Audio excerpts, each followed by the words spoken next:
Bonjour, je m'appelle Chérine Mikaïl. J'aime bien, avant de commencer, offrir ce travail à tous les élèves au monde, et spécialement à mes propres élèves à l'école. Bon apprentissage. Aujourd'hui, on va parler du texte descriptif. Comment peut-on écrire un texte descriptif? Pour penser pourquoi on écrit un texte descriptif. Le but d'écrire ce texte-là, c'est quoi? Premièrement, on écrit pour décrire un phénomène, un lieu, un être ou un objet. On peut aussi écrire un texte descriptif pour s'informer sur un sujet précis ou pour approfondir plusieurs facettes d'une ou d'un même sujet.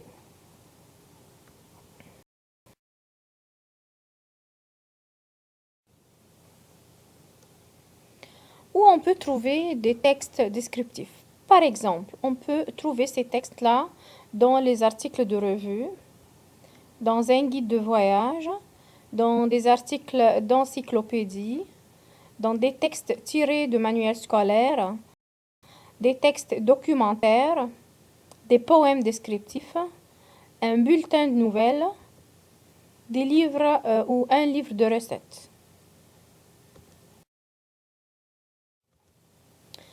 Aussi, il faut savoir les caractéristiques du texte descriptif. On doit trouver un titre dans ce texte-là, les intertitres ou les sous-titres, les illustrations, les procès typographiques parfois, la date de parution, le découpage du texte. On peut dire, ah oui, ça c'est un texte descriptif de son découpage.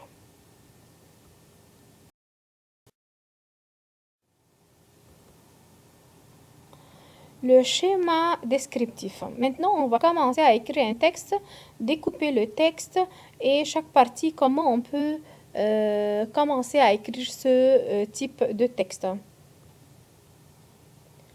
On a l'introduction,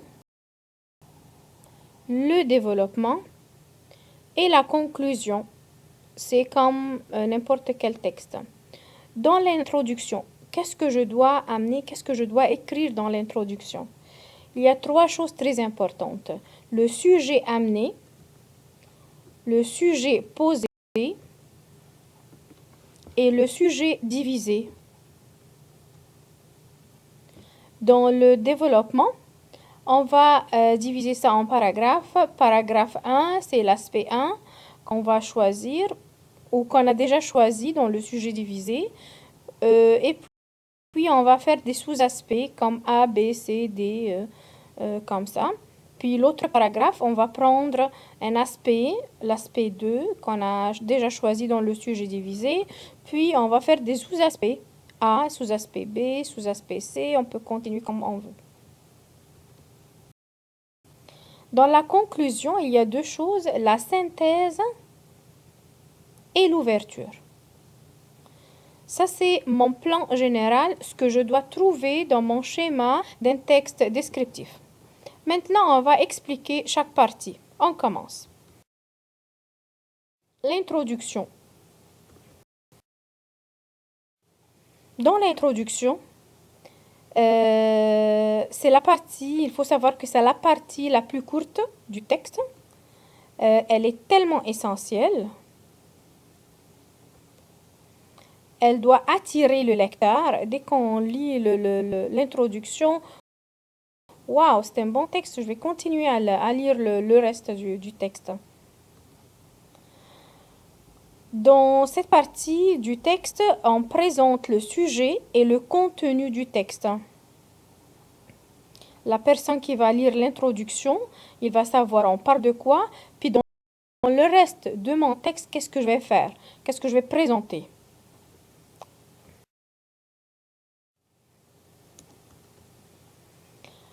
Comme on a dit, il y a 3 parties dans l'introduction.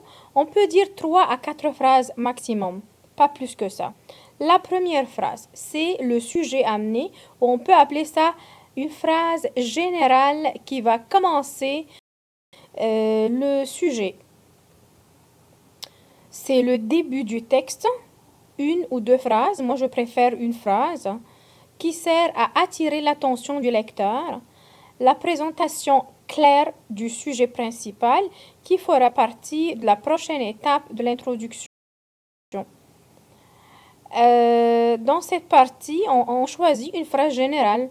Par exemple, si on va parler des animaux, spécialement comme les oiseaux, on va faire le sujet amené dans ce texte. On va parler des animaux qui volent. Il y a beaucoup de genres, comme les oiseaux, la. Puis, j'ai rien dit jusqu'à maintenant. J'ai pas dit, je vais parler de quoi. Mais je vais amener ça dans mon sujet posé. Maintenant, on va parler des perroquets, par exemple. Ça sera dans mon sujet posé. Le sujet posé présente de manière précise. On peut formuler le sujet posé par une question ou une phrase qui contient le véritable sujet du texte. Ce n'est pas dans le sujet posé qu'on l'on présente tout le contenu du texte. Ma deuxième phrase va dire que moi je vais parler du perroquet. J'aime ça parce qu'il a des belles couleurs, il peut parler, mais j'introduis le perroquet comme clairement dans mon sujet posé. Dans le sujet divisé, je dois dire, ok, moi je vais parler du perroquet, mais je vais parler de quoi? Comme je vais parler de sa vie, sa naissance, qu'est-ce qu'il mange, la nourriture par exemple.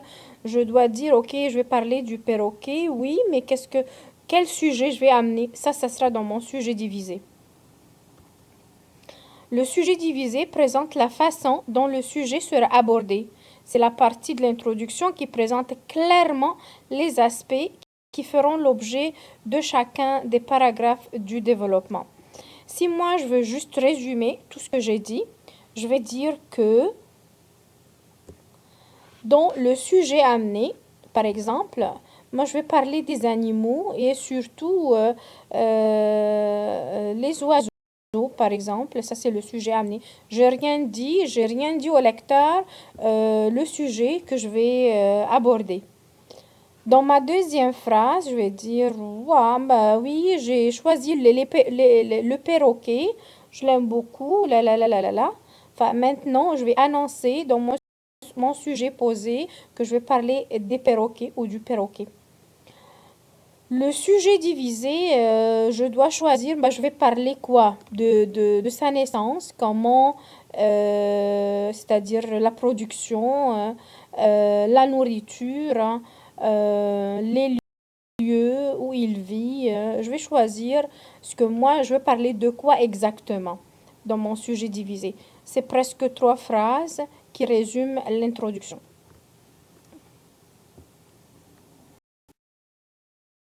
Le développement. Le développement, c'est le contenu du texte où l'on trouve les informations. C'est la plus longue partie du texte, c'est presque le 2/3 du texte. On trouve plusieurs paragraphes et chaque paragraphe doit décortiquer un aspect et ses sous-aspects. La division et l'organisation textuelle, on respecte l'ordre des aspects annoncés dans le sujet divisé de l'introduction. C'est un paragraphe par aspect.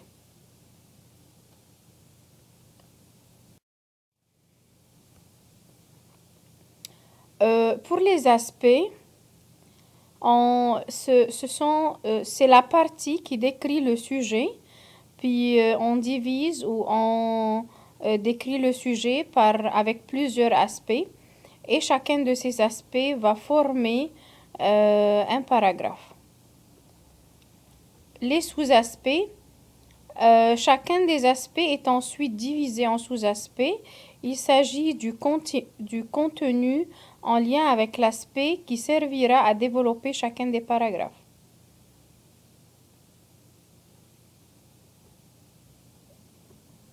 Très important, l'ordre de la présentation des aspects et sous-aspects soit logique et aussi selon la partie qu'on a déjà amenée dans le sujet divisé. Pour la conclusion, la conclusion est courte, importante. Elle termine le texte. C'est aussi à rappeler les éléments essentiels du texte, les aspects qu'on a déjà décortiqués. Et elle développe la réflexion du lecteur à la fin. Pour la conclusion, il y a deux sections, deux parties, la synthèse et l'ouverture.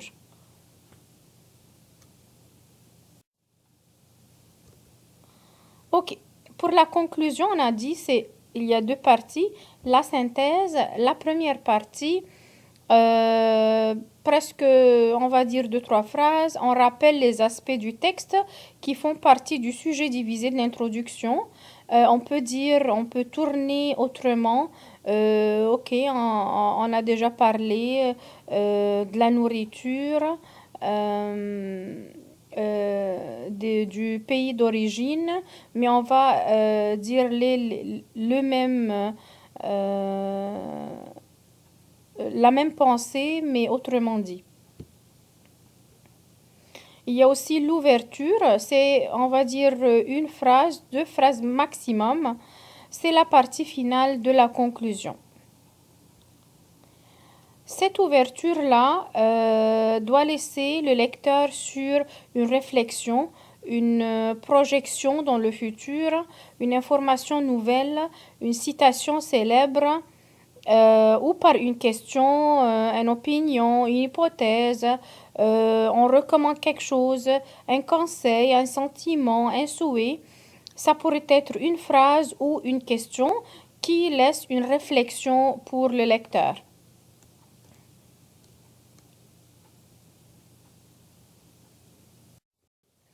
Pour résumer, c'est ce qu'on a comme schéma descriptif. L'introduction, on n'oublie pas le sujet amené, on parle du sujet en général, une phrase d'ouverture, on n'annonce pas ici, on va parler de quoi, c'est juste une phrase d'ouverture. Puis le sujet posé, maintenant on annonce clairement, franchement, on va parler de quoi. Puis le sujet divisé, ce sont les titres ou les aspects. On va parler de quoi dans le développement. On vient pour le développement, ça dépend de paragraphes, 3 paragraphes. Ça dépend de combien d'aspects on a comme inséré dans le sujet divisé. Puis on vient à la fin à la conclusion, on résume tous les aspects, on a parlé de quoi dans notre texte. C'est la synthèse, mais autrement dit, avec des mots, des synonymes, d'autres adjectifs comme ça. Puis à la fin, on laisse la réflexion pour le lecteur. On appelle ça l'ouverture par une question ou par une phrase.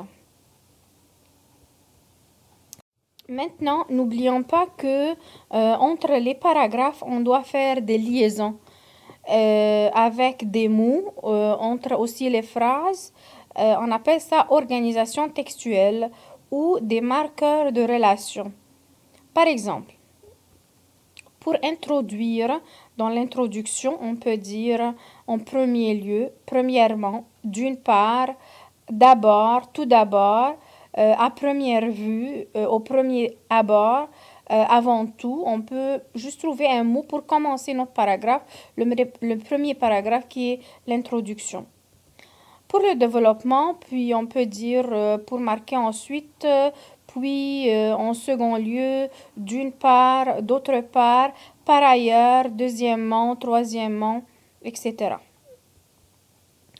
Pour la conclusion, on peut dire finalement, En conclusion, pour conclure, pour terminer, en fin de compte, pour tout dire, enfin, donc, cela dit, bref, en somme, tout bien considéré, puis on continue la conclusion.